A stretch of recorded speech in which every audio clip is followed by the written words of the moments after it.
انسان کی زندگی میں کچھ چیزیں ایسی ہوتی ہیں جو بے پناہ پریشانی پیدا کر دیتی ہیں۔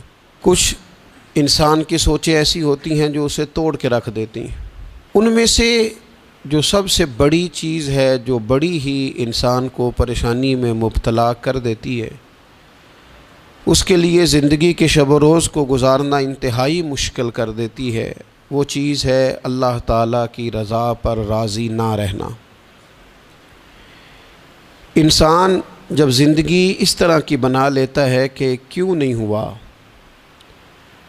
اور کیسے ہوگا اور اسے ہونا چاہیے تھا اور میں نے محنت کی تھی اور میں نے پوری اس پر صلاحیت لگا دی تھی، پھر یہ کام ہوا کیوں نہ، یہ چیز اسے پوری طرح اندر سے توڑ دیتی۔ یہ انسان کو روحانی طور پر پوری طرح کھوکھلا کر دیتی۔ اللہ تبارک و تعالیٰ کے بندے کی شان یہ ہوتی ہے کہ خوشی ہو، غمی ہو، راحت ہو، تکلیف ہو، نعمت ملے نہ ملے، الغرض ہر اچھی اور بری حالت پر وہ جو پوری طرح رب کی رضا پہ راضی رہتا ہے، اللہ تعالیٰ اسے سکون عطا فرما دیتا ہے۔ شکوہ نہ ہو، واویلا نہ ہو، شور نہ ہو، پورے طور پر جو بندہ رب کی رضا پہ راضی رہے، اس کے فیصلوں کو تسلیم کرے، ہر حال میں اللہ تبارک و تعالیٰ کی رضا پہ راضی رہے۔ ہاں ایک چیز ہے کہ وہ گناہوں والی زندگی پہ راضی نہ ہو، ظلم و ستم پر راضی نہ ہو، اس کو چھوڑنے کی، توڑنے کی کوشش کرے۔ یہ میں بات کر رہا ہوں دنیاوی معاملات کے اندر، رزق کے حصول کے معاملات، صحت اور بیماری کے معاملات، عروج اور زوال کے معاملات، ان معاملات میں پوری طور پر وہ اپنے رب کی رضا پہ راضی رہے۔ ایک ہے اللہ تعالیٰ کا بندے سے راضی ہونا، وہی بڑا ضروری ہے۔ رب جب تک راضی نہ ہو اتنی دیر تک زندگی میں قرار نہیں، مسلمان کی کامیابی نہیں۔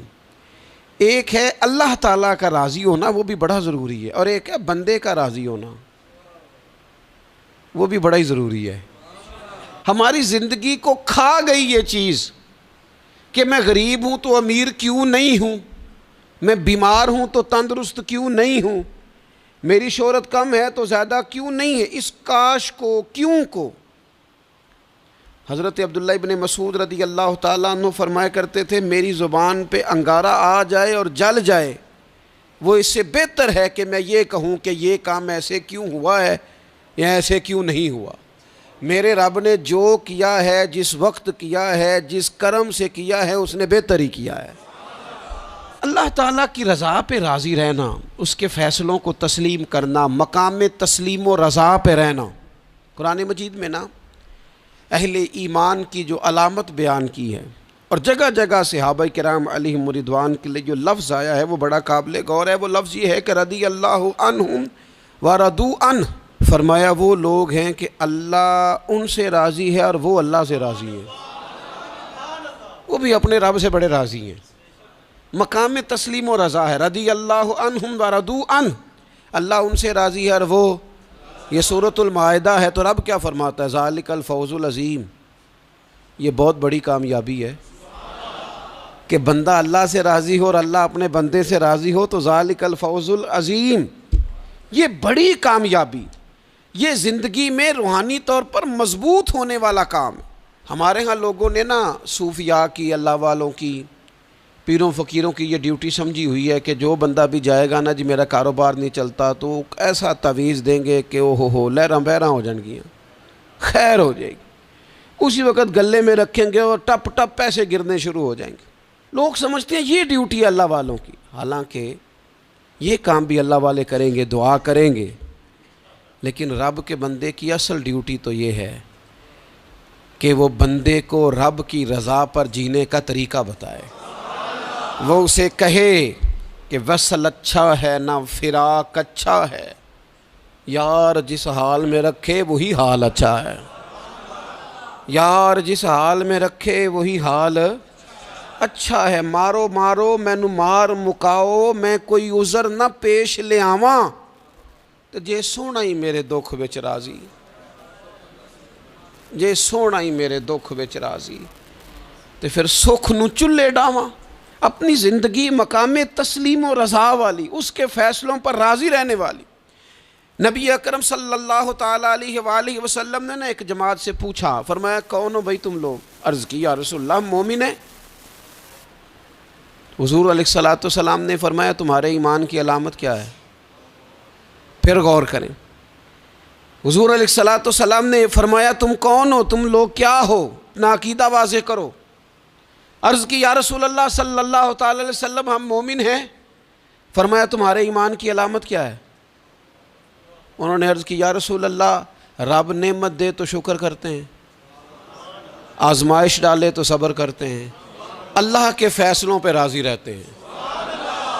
اب رسول پاک صلی اللہ تعالی علیہ وسلم نے جو بات کی ہو قلم ٹوٹ گئے، قربان ہونے کو جی چاہا۔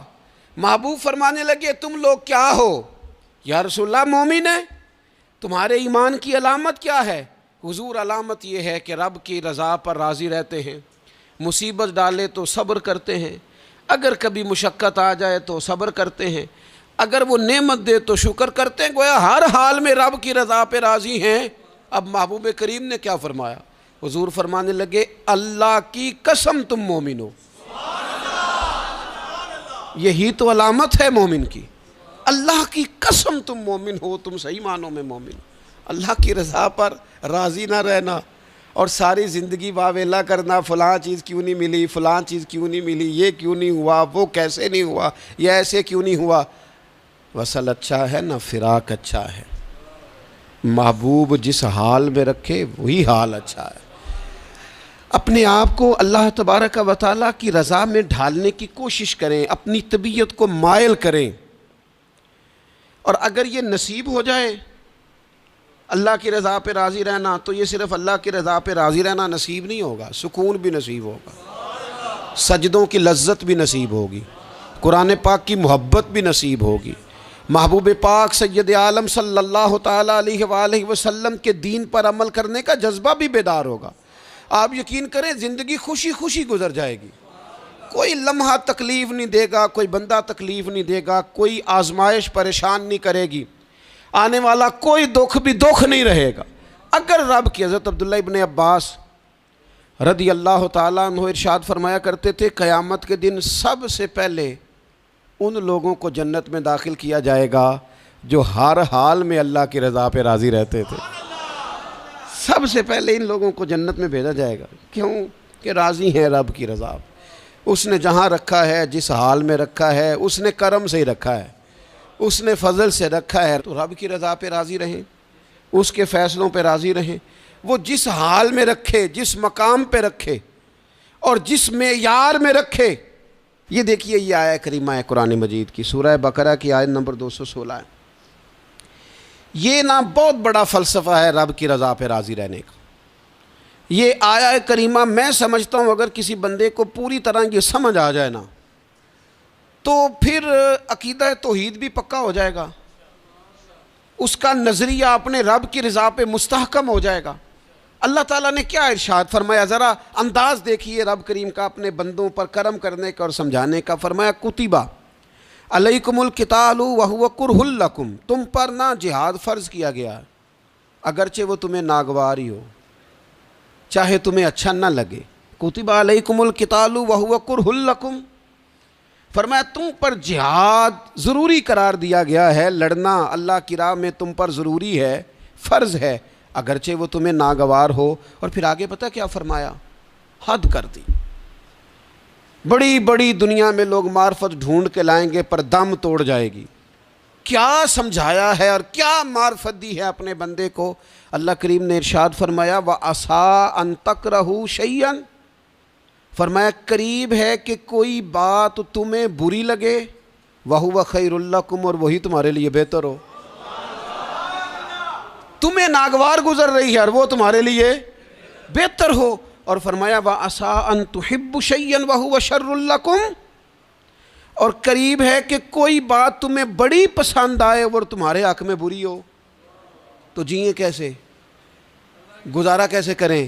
رب نے خود فرمایا گزارا اس طرح کرو کہ واللہ یعلم وانتم لا تعلمون، اللہ جانتا ہے تم نہیں جانتے، لہٰذا وہ جو تمہارے حق میں فیصلہ کرے اسے قبول کرو۔ جیو جیو اس طرح جیو، یہ جان کر جیو، اس کو پڑھ کر جیو، اس کو دل پر لکھ کے جیو کہ واللہ یعلم وانتم لا تعلمون، اللہ جانتا ہے تم جانتے نہیں ہو۔ تو رب جو جانتا ہے وہ تمہارے حق میں وہی فیصلہ فرماتا ہے، جو بہتر ہوتا ہے وہی تمہارے حق میں فیصلہ کرتا ہے۔ یہ آیت مضبوط کرتی ہے بندے کو، طاقتور کرتی